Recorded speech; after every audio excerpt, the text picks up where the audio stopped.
Hi there. I'm going to do a little video here answering some questions about mortgage rates and how they affect your willingness or interest in buying a house. Main question is, what do I think could happen with mortgage rates from now to the end of the year? Today is actually September 18th, and the Fed cut the rate 50 basis points today, which was great. People were debating either whether they do 50 basis points or 0.5% or 25 basis points. They went with 50. A lot of people feel like the Fed's late on cutting rates because inflation's been under control and the job market is softening. I think depending if inflation stays in decent shape and maybe gets down to the 2% target rate, we probably could see more rate reductions, maybe another quarter or half point this year, possibly.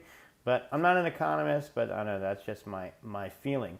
Now, bringing rates down generally brings mortgage rates down, and a lot of people are looking for that because buying a house right now with high rates means you're having a high monthly payment. So it's harder to buy houses because of the cost, but also because people are stuck in very low rate mortgages, they're less inclined to move themselves, which keeps inventory off the market, which also helps keep prices high.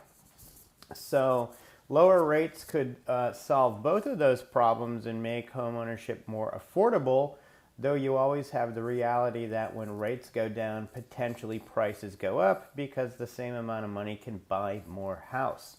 So we'll have to see how that shakes out.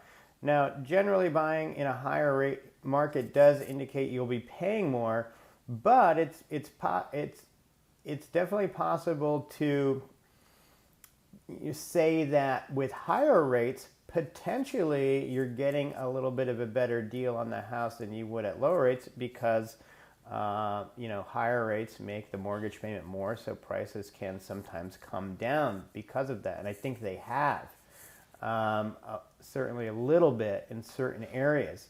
The other benefit of buying at higher rates is you have a higher likelihood that rates will come down enough where a refinance will make sense, and you'll end up in your same house that you just bought for a lower monthly payment.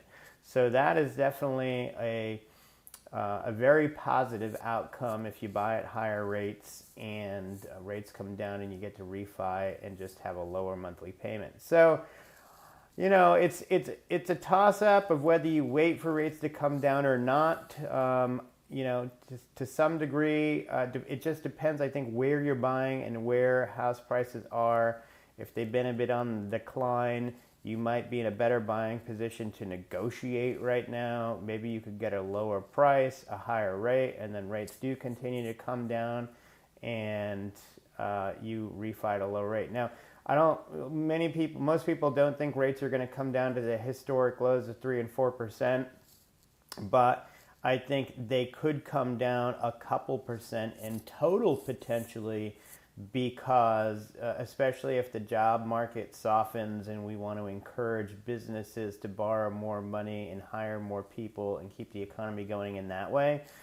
I don't know if you're going to see rates below 5% again unless there's some major crisis, but who knows, But I could see you, booking a loan maybe at 6.5% and refining at 5%, and that in most cases would be a benefit, and possible. And I'll leave it at that. So those are my thoughts on rates and mortgages and what I see as ways to debate the issue.